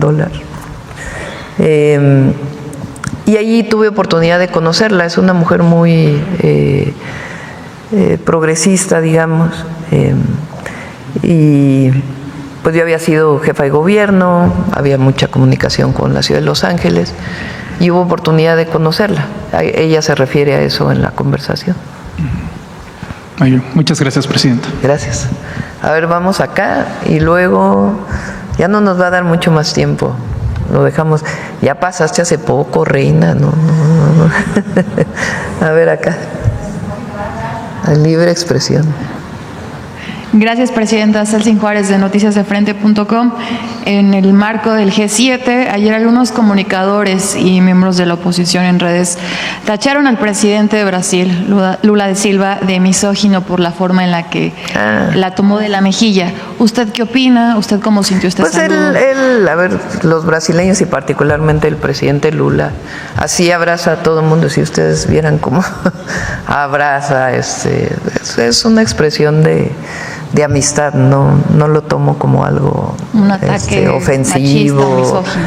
No, es una manera de expresarse, ¿no? Y nosotros defendemos pues, lo que representamos, primero como país y como mujer. Pero fue una expresión que él usa para, no solo lo hizo conmigo por ser mujer, sino a otras personas también los abrazó de la misma manera. Gracias, Presidenta. También en días recientes, el hijo de Donald Trump, Eric Trump, pues mencionó que si México se atreve a atacar a Estados Unidos, sería aniquilado en 4 segundos, comparando pues el conflicto actual que mantiene Irán e Israel. ¿Qué opinión tiene sobre estos comentarios que además los hizo para un canal de televisión? No quisiera yo comentar, porque la verdad, ¿para qué entramos ahí en...? Creo que él se refería por la cercanía, ¿no? en términos de la comparación. Pero no, prefiero no entrar en estos comentarios. Estamos construyendo una buena relación y no quisiera yo afectar ese buen momento que está después de esta llamada. Y lo que sí, pues siempre vamos a defender a México y a los mexicanos en México y en cualquier lugar del mundo. Gracias, Presidenta. También saber qué información tiene sobre el asesinato de la alcaldesa de Tepecaltepec, ahí en Michoacán, Marta Laura Mendoza, y su esposo. Sí, ya no pude llegar el día de hoy al gabinete de seguridad, llegué prácticamente directo a la mañanera. Y ayer informaron, fue ayer, ¿verdad? Fue después sí. Informaron en el gabinete, me dice Rosa Isela, y le pedimos al Gabinete de Seguridad que pueda informar más tarde. Bien, ya por último, Presidenta, el periodista Jorge Luis González Valdés del diario Tribuna de Campeche fue vinculado a proceso bajo el cargo de discurso de odio por la jueza de control Guadalupe Martínez Taboada. Todo esto presuntamente por haber criticado a la gobernadora Laida Sansores, gobernadora de Campeche. Pues una situación que ha generado controversia entre los periodistas en el estado. Además, se le prohibió al comunicador ejercer el periodismo y una multa de 2 millones de pesos. Presidenta, ¿qué opinión tiene sobre esto? Sí, así como el artículo sí lo leí en el caso de Puebla. El caso de Campeche no conozco exactamente cómo es la situación, pero cualquier cosa que tenga que ver con la censura estamos en contra. Que quede perfectamente claro. ¿Está garantizada la libertad de expresión en México? Está garantizada la libertad de expresión y las y los gobernadores deben garantizarla. Gracias, Presidenta. Pues necesito ver exactamente cuál es el tema en Campeche, enterarme bien, pero todo lo que tenga que ver con coartar la libertad de expresión no debe ser castigado y menos penalmente. Bueno, a ver, vamos aquí y luego Sonora, y creo que ahí le vamos a dejar porque ya son 9:10. Gracias. Buenos días, Presidenta, servidoras, servidores públicos, compañeros y compañeras. Sósimo Camacho, de Luces del Siglo y Luces Mañaneras. Presidenta, en esta semana que concluyó, hubo una nueva investigación de carácter científico, más bien se presentaron los resultados de una investigación de carácter científico acerca del glifosato. Estuvo a cargo del Instituto Ramazzini y que ya fue incluso corroborado por pares también de otros institutos de carácter científico, de Estados Unidos incluido. Y lo que están señalando es de que, en efecto, el glifosato causa cáncer en su manipulación, incluso a dosis que durante mucho tiempo las transnacionales que lo producen dijeron que era seguro. En ese sentido, preguntarle en qué ha quedado este plan de México para ir erradicando el glifosato. Hoy son 4.7 millones de toneladas las que se sigue importando este país precisamente de glifosato, y durante el sexenio anterior había un plan para erradicarlo de manera total, este herbicida. Si gustan, invitamos al secretario de Agricultura para que pueda... por cierto, bueno, ahorita lo comento. El secretario de Agricultura para que pueda dar toda esta información. Se está... no con este producto, pero sí con otros que todavía estaban permitidos en México. Se está trabajando ya con COFEPRIS para que queden prohibidos, muchos que están prohibidos prácticamente en todo el mundo menos en México, incluido el DDT, imagínense.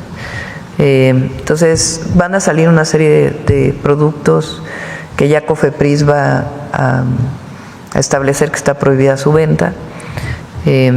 Y bueno, vamos a pedirle a Julio Verdeguer que venga a informar. En ese sentido también, Presidenta, México, por supuesto, compra a Estados Unidos y a otros países, pues verduras, hortalizas, que son precisamente parte del uso del propio glifosato. ¿Habrá también una estrategia en ese sentido sobre qué comprar? Ya que si gustan el secretario de Agricultura que pueda ampliar sobre esto.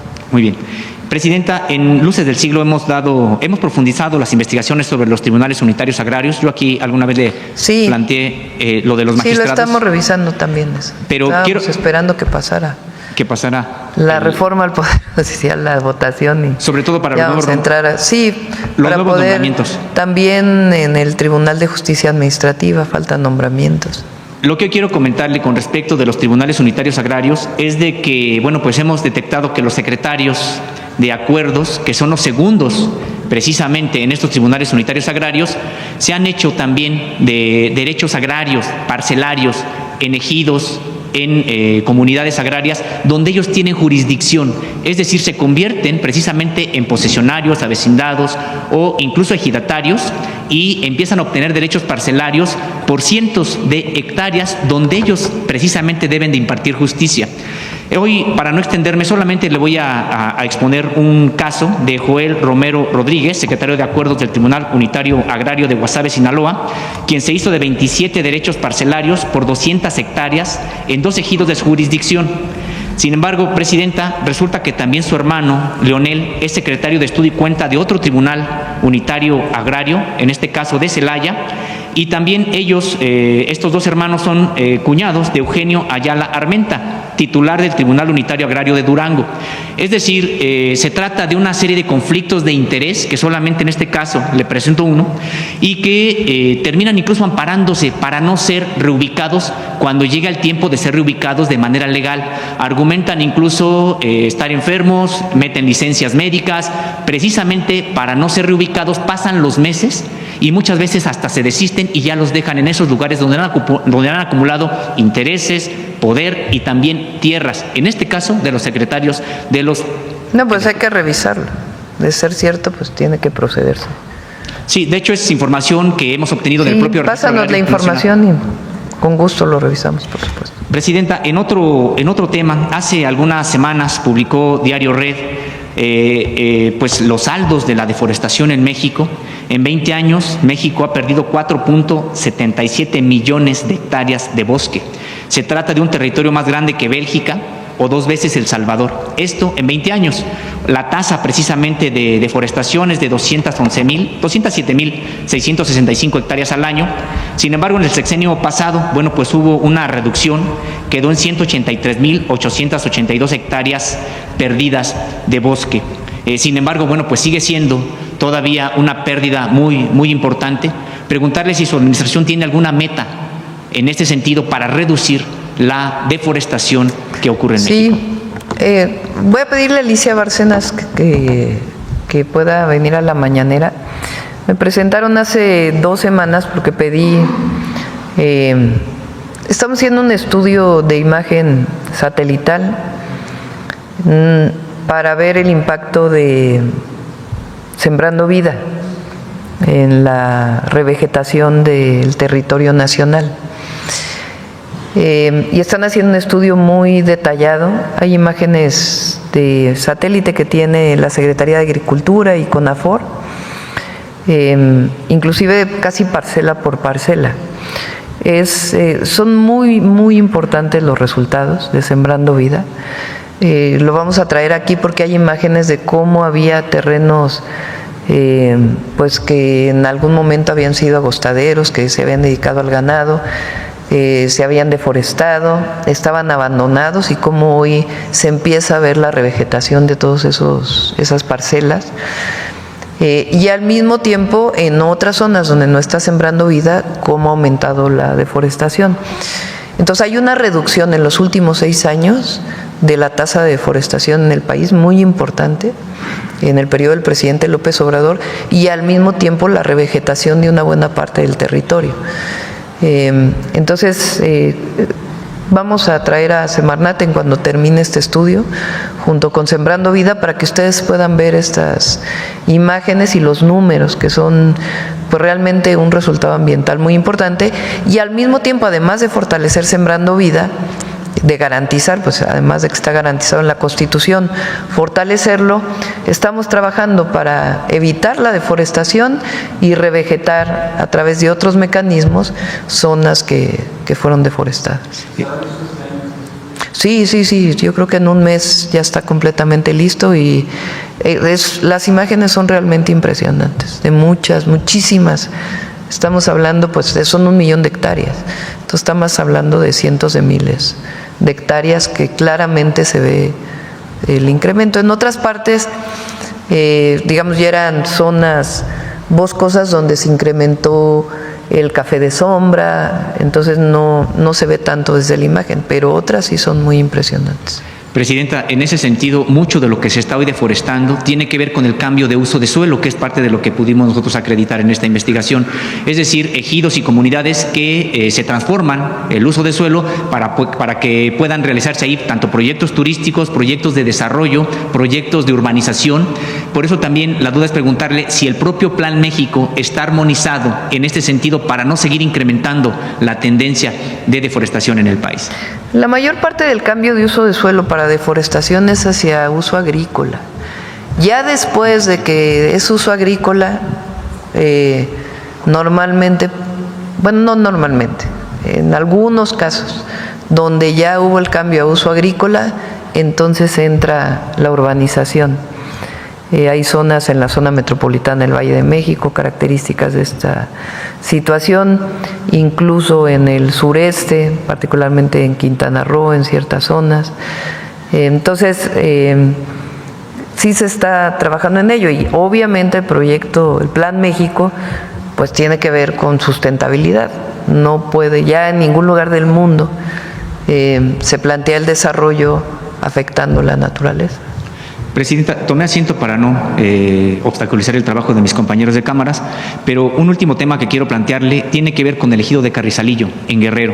Se ha destruido casi en su totalidad, 800 hectáreas devastadas por la extracción precisamente de oro. Es prácticamente el 85% de este ejido, y resulta que ahora la empresa canadiense Equinox Gold Corp pues se retira precisamente ya de Carrizalillo al no llegar a un acuerdo con los ejidatarios. Carrizalillo pretendía disminuir el pago precisamente de ocupación de esas tierras y también pretendía disminuir los beneficios sociales que otorga como parte del acuerdo a la propia comunidad. En ese sentido, el Equinox Gold Corp ha decidido cerrar de manera ya unilateral, se ha salido prácticamente, ha parado los trabajos, sin embargo las tierras quedaron totalmente sin remediar. Tienen que remediar, es parte de las concesiones, incluso en el periodo neoliberal. Los impactos ambientales tienen una parte, en el caso minero, que tiene que ver con la remediación. Entonces tienen que remediar. Presidenta, pudimos incluso consultar algunas de los reportes que ha generado la propia Semarnat al identificar los trabajos, precisamente revisar qué es lo que está ahí. Se fueron incluso sin dejar o darle un depósito concluyente, seguro, a la dinamita que tenían precisamente para realizar las labores. Pedimos a Semarnat que lo revise y la empresa tiene que cumplir, que es lo que siempre dijimos. Si cumplen en Canadá, ¿por qué no van a cumplir en México? Muchas gracias. Sí, a ver, acá, y yo creo que ya cerramos. Si mañana te das una vuelta, mañana preguntamos. Muchas gracias, Presidenta. Buenos días, Shaila Rosagel, corresponsal de Grupo Gili, el Imparcial de Sonora, La Crónica de Mexicali y Frontera de Tijuana. Nada más para preguntarle sobre la llamada que tuvo con el presidente Donald Trump, si tocaron el tema de los aranceles en estos 20 minutos y la reapertura de la frontera al ganado. Sí, hablamos de este acuerdo global, o sea, no entramos a un detalle de qué va a pasar con el acero y el aluminio. ¿Qué va a pasar con la frontera, con el cierre de la frontera a la exportación de ganado? No hablamos de los detalles.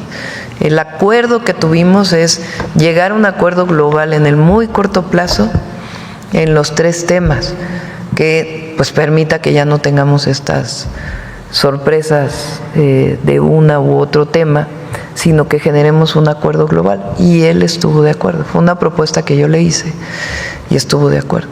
Gracias, presidenta. Y para ello, en particular sobre temas comerciales, va Marcelo el viernes nuevamente a Washington a hablar con el secretario de Comercio. Gracias, presidenta.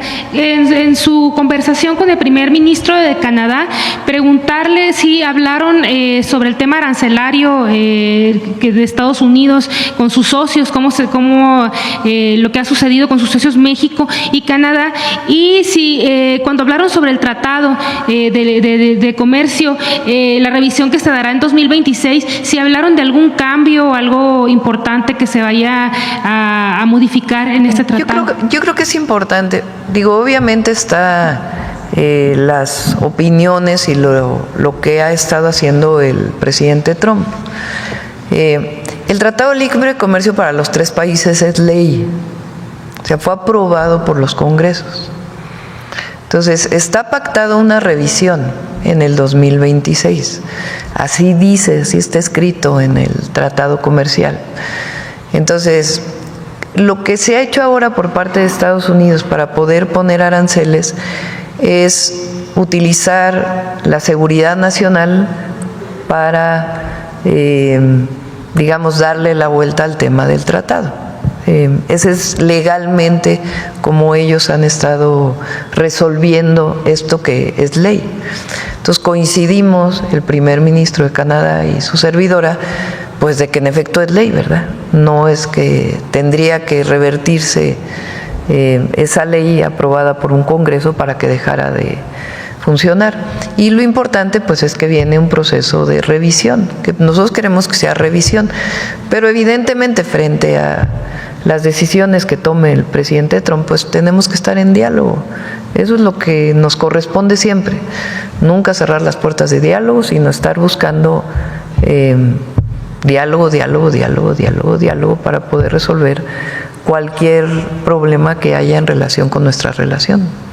¿En esta conversación previeron algún cambio que se venga al tratado? No hablamos en particular del tratado. O sea, el acuerdo fue que pudiéramos tener un acuerdo global en lo que tiene que ver con seguridad, con migración y con comercio frente a las medidas que ha tomado el presidente Trump en los últimos meses. Muchas gracias, presidenta. Ya por último, sobre el tema del gusano barrenador, el 11 de junio se cumplió ya un mes del cierre de la frontera. Los ganaderos, platicando con los ganaderos, dicen que han dejado de llegar a México. No son pérdidas porque el ganado ahí está, pero han dejado de llegar 350 millones de dólares en este mes. Sí, les está afectando evidentemente, pues, más esta prolongación. Lo que tienen que saber es que estamos haciendo todo lo que esté en nuestras manos para que Estados Unidos se convenza de que no hay problema de contaminación del gusano barrenador en el norte del país, en los estados del norte, que hemos tenido algunos episodios en el sur y que estamos fortaleciendo la frontera sur para evitar que pudiera haber alguna contaminación. Está aquí el equipo de Estados Unidos, el secretario Verdegué está pegado a ello y lo que queremos pues es lo más pronto posible convencer de que no hay ningún problema con que se abra la frontera. Entonces estamos trabajando en ello, es lo que tenemos que hacer y está en contacto permanentemente con las asociaciones ganaderas, el secretario Verdegué, y estamos esperando pues que en efecto se convenzan de ello y además hemos pactado incluso el poner una planta con recursos que pondría Estados Unidos de esta mosca que ayuda a evitar la propagación del gusano. Sí, de hecho, los ganaderos decían que ya están en efecto el equipo de Estados Unidos aquí. Ellos prevén que en unos 15 días podría reabrirse la frontera. Dice, estos equipos ya vienen a checar directo en campo, dicen las engordas, cómo está la situación, ¿no?, del control de la plaga. También comentaban que ya llegaron a México los 21 millones de dólares para la planta. No sé si esto sea correcto. No, todavía no han llegado. pero estamos en ese proceso. Nada más preguntarle si la SADER le ha dicho si es posible que se abra la frontera en estos próximos 15 días. Pues, bien, es una decisión que depende de ellos. Entonces nosotros lo que tenemos que hacer es demostrarles que no, en todo caso, no es un problema técnico, ¿verdad? Que no hay contaminación de gusano barrenador en la frontera norte de nuestro país y que tiene que abrirse la frontera. Y tenemos un gran aliado que son los ganaderos de Estados Unidos, que ya están sufriendo las consecuencias de esta situación. Entonces ellos mismos quieren ya que se abra la frontera. Muchas gracias, presidenta. Sí. Sería todo. Yo creo que ya cerramos. ¿Te vas a Acapulco? A ver, el último, pues. Sí. Gracias, presidenta. David Galván, de Grupo Fórmula.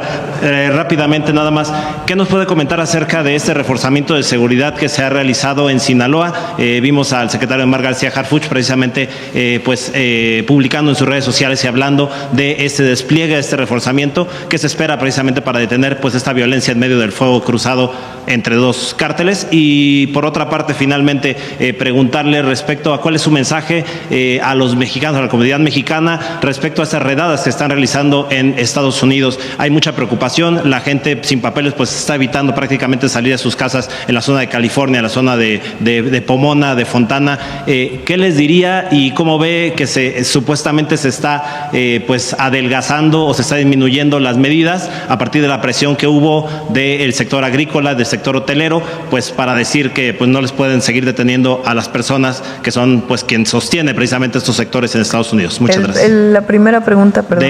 El secretario García Harfuch, el reforzamiento de Sinaloa. Lo de Sinaloa. Se están reforzando en dos áreas.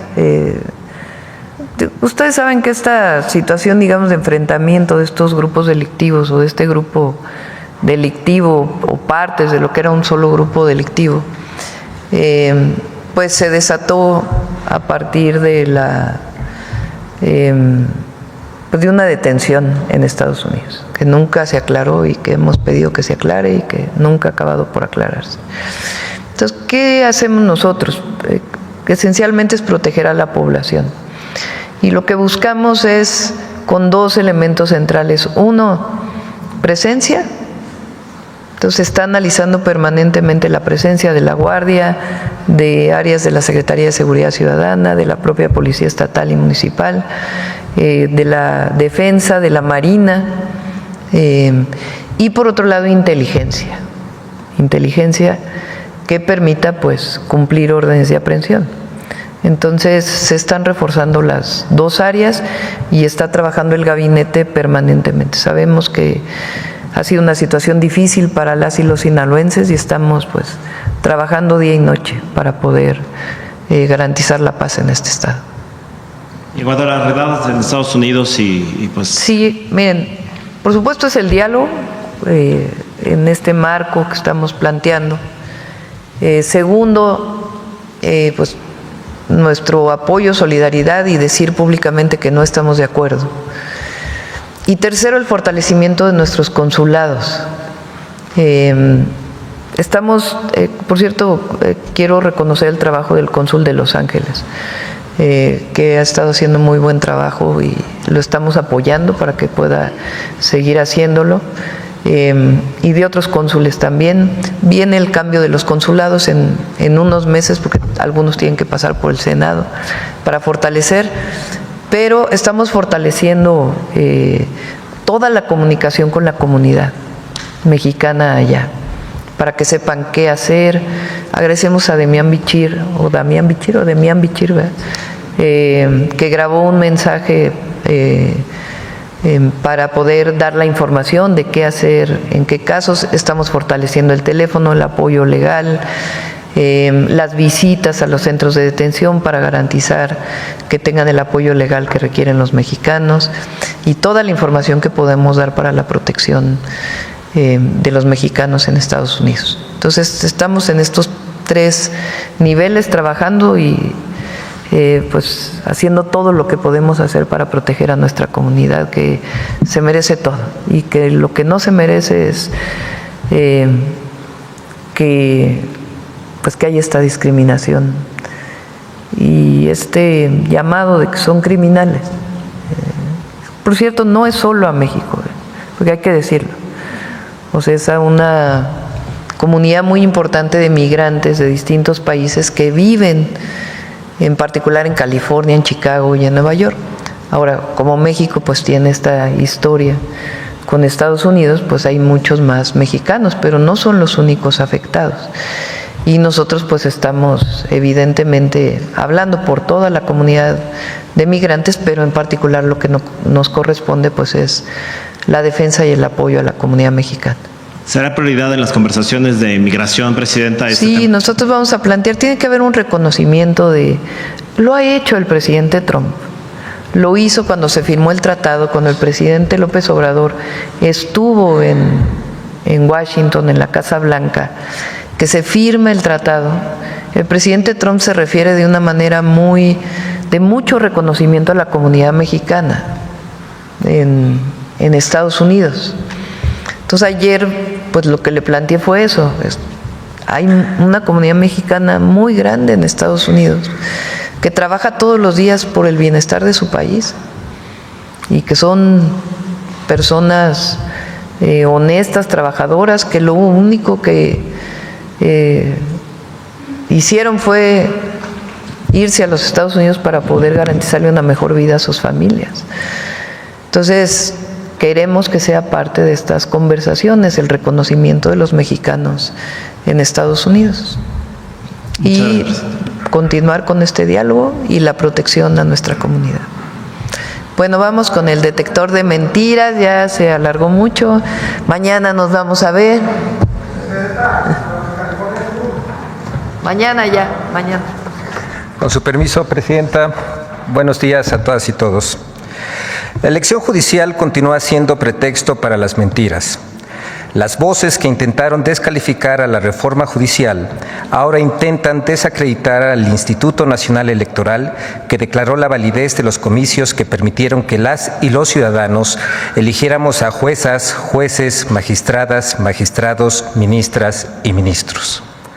Por otro lado, sin considerar la situación de las y los migrantes en Estados Unidos, hay quienes insisten en manipular la información sobre las movilizaciones ocurridas en ese país, alimentando así la narrativa que estigmatiza a las y los migrantes.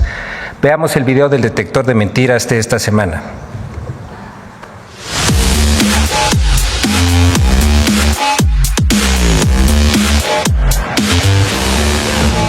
Los falsos convenios con Estados Unidos a cambio de investigar a políticos mexicanos y ataques a la histórica elección judicial fueron algunas de las noticias falsas que el detector de mentiras localizó esta semana. 1.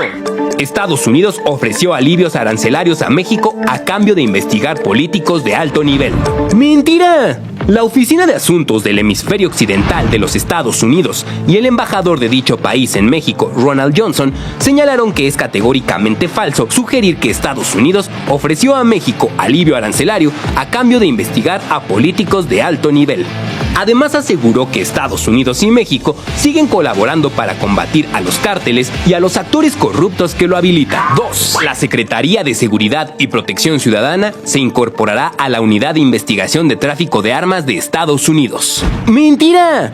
El titular de la Secretaría de Seguridad y Protección Ciudadana, Omar García Harfuch, negó durante la mañanera del pueblo del 10 de junio que esta dependencia se incorporó a alguna unidad u organismo de Estados Unidos.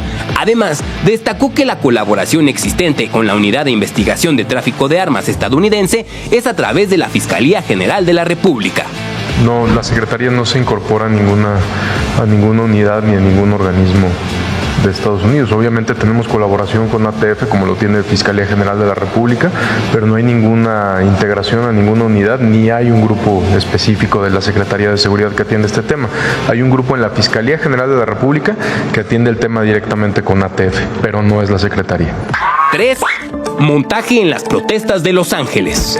En un video difundido por Latinus sobre las protestas en Los Ángeles, California, se mezclan imágenes de enfrentamientos en el centro de la ciudad con un reporte de Carlos Loret de Mola a varios metros de distancia de los hechos. En el video se sobreponen secuencias de hechos ocurridos en un lugar distinto al que se encuentra Loret de Mola y fuera de contexto.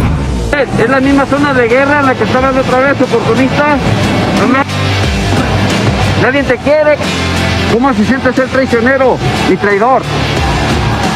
4. El INE validó la farsa electoral en el Poder Judicial pese a irregularidades. Otro de los misiles de Morena ha dejado en ruinas el equilibrio de poderes, el INE. El INE validó la farsa de la mal llamada elección judicial. En zona de cuestionamiento, en zona de ilegitimidad, así se validó la elección. Eso no es propiamente una elección y tampoco podemos decir que esos jueces que llegan hoy tienen la legitimidad democrática. ¡Mentira! El Consejo General del Instituto Nacional Electoral excluyó del cómputo final de la primera elección judicial los votos en 818 casillas por registrar irregularidades, lo que representa apenas el 0.97% del total de las casillas instaladas. En el 99% de las casillas del país, la votación ocurrió de acuerdo con los parámetros legales y constitucionales. Además, la consejera presidenta del INE, Guadalupe Tadei, agregó que se tomaron medidas para que no se repitieran en las elecciones de México las irregularidades detectadas en esta ocasión.